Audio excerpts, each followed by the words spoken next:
अल्लाह रखा पेप्सी के शागिर्द मेरे साथ मौजूद हैं। गुज़िश्ता 15 साल से अल्लाह रखा पेप्सी की शागिर्दी में हैं। जानते हैं इनसे कब इनको पता चला और इतना अफसोसनाक जो वाक़या इनके साथ पेश आया कि अपने ही उस्ताद को आप इस हाल में देख रहे हैं। सर, कब आपको पता चला और कितने बजे आप तक खबर पहुंची? क्या अस्पताल में? जी, मैं रहता ही जी उनके साथ था।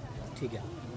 और दोपहर को 12 साढ़े 12 बजे के करीब तकरीबन मैंने जी उनको बाइक करवा के दिए।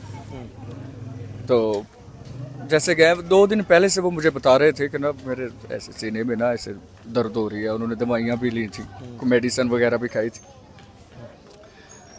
लेकिन मुझे ये अंदाज़ा नहीं था कि उनकी ऐसे खबर आएगी मुझे। अच्छा, वो वहाँ पे एक्ट कर रहे थे प्रोग्राम के अंदर, तो उससे पहले कोई आपसे रब्ता वगैरह हुआ कि उनको दर्द है या तकलीफ़ है एक्ट करने से पहले? क्योंकि बाहर हमने उनको देखा था कि बाहर खड़े थे और फ़ोन पे बात वगैरह भी कर रहे थे। नहीं, ऐसा रब्ता नहीं हुआ, बल्कि वो जब रिहर्सल करते थे ना, अभी भी उनकी रिकॉर्डिंग मेरे पास मौजूद हैं। जैसे मतलब कि वो रिहर्सल कर रहे हैं ना, तो वो याद करने के लिए मेरे व्हाट्सएप पे ना वो सारे ऐसे छोटे छोटे आइटम बना के भेजते थे। आज भी उनके आए थे, हमेशा आते थे।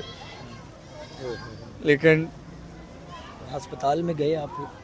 हाँ, फिर जैसे मुझे पता चला फिर जना हॉस्पिटल गए और जना हॉस्पिटल से लेके हम उनको आए हैं यहाँ। उस्ताद शागिर्द का रिश्ता बड़ा ही खूबसूरत, प्यार मोहब्बत डांट डपट वाला होता है। तो डांट भी होती होगी, प्यार भी होता होगा। मैं कहता हूँ सर, आज मेरी दुनिया उजड़ गई, आज मैं अकेला रह गया। वो मुझसे इतना प्यार करते थे, बच्चों की तरह रखा। बच्चों की तरह। और जितने बड़े फनकार हैं ये सारे मुझे जैसे देख रहे होंगे, सब मुझे जानते हैं उनकी निस्बत से। और वो मुझसे बहुत प्यार करते थे, हत्ता कि मैं कॉमेडियन बनना चाहता था, लेकिन मैं चाहता था कि मैं अपने उस्ताद के साथ लॉन्ग टाइम में रहूं। कि वो बहुत अच्छे इंसान थे, वो दूसरों से बिल्कुल हट के थे। तो मैं ये चाहता था कि मैं इनके साथ लॉन्ग टाइम मैं इनके साथ रहूं, वक्त गुजारूं। तो फिर मैंने वो फील्ड छोड़ दी, वो कॉमेडियन की। मैंने सिंगिंग की तरफ तवज्जो दी कि चलो इनका डिफरेंट है, चलो इनका कॉमेडियन है, ये कॉमेडी करते हैं, साथ में मैं सिंगिंग।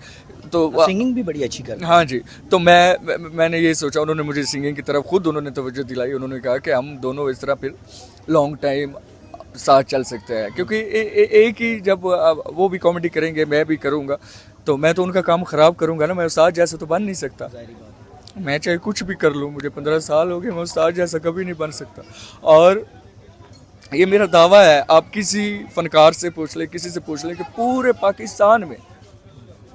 पाकिस्तान में अगर वन मैन कॉमेडियन थे ना तो वो अल्लाह रखा पेप्सी है। आप किसी से जाके पूछ लें, ऐसे बड़े बड़े फनकारों। करेक्टर एक्टर थे, मतलब जो किरदार दो वो निभाया। मतलब हमने बड़े बड़े अदाकार देखे हैं, लेकिन टीवी के ऊपर इस तरह का काम करना और उन करेक्टर्स को अपने अंदर निखार लेना। अभी जो वो किरदार कर रहे थे वो तामिल एक किरदार था। जी बिल्कुल बिल्कुल, वो करते थे। उनका कोई, मैं कहता हूँ उनका कोई सानी है ही नहीं। वो हर किरदार में ढल जाते थे। उन्होंने फिल्में की हैं। वो जब ऐसे वन मैन ऐसे स्टैंड अप कॉमेडी करते थे तो मैं कहता हूँ कि उन जैसा कोई नहीं था। एक तो होता है ना कि स्क्रिप्ट पढ़ के जो आपको मतलब कि आइटम याद है तो वो आपने करने हैं। वो फनकार थे अल्लाह रखा साहब के स्टेज पे आ गए तो नई बात, आपको देखा है नई बात, भाई को देखा है नई बात ही करनी है। पुरानी तो वो करते ही नहीं थे। जो एक दफ़ा कर गए वो समझे। इतना खूबसूरत इंसान, बाप का जैसा उस्ताद। बाप, वो मेरा बाप ही था, वो मेरा बाप था, वो मेरा वो बाप। इस दुनिया में नहीं रहे। मुझे यकीन नहीं हो रहा, मुझे अब तक यकीन नहीं हो रहा। मैं 2 बजे, ये 1-1:30 बजे के दरमियान तो मैं उनको खुद बिठा के आया हूँ। मुझे यकीन नहीं हो रहा कि ये क्या हो गया। मुझे पता चलेगा मेरे उस्ताद जी चले गए हैं, वक्त के साथ साथ मुझे पता चलेगा। चलें जी, अल्लाह ताला आपको सब्र जमील अता फरमाए और अल्लाह रखा पेप्सी को जन्नतुल फिरदौस में अल्लाह आला मुकाम अता फरमाए। बड़े ही अच्छे कॉमेडियन थे और पाकिस्तान भर में जहाँ पर भी कॉमेडी का जिक्र होगा अल्लाह रखा पेप्सी के किरदारों को हमेशा से याद रखेगा। मुझे दें इजाज़त, अपना रखे ख्याल, अल्लाह निगहबान।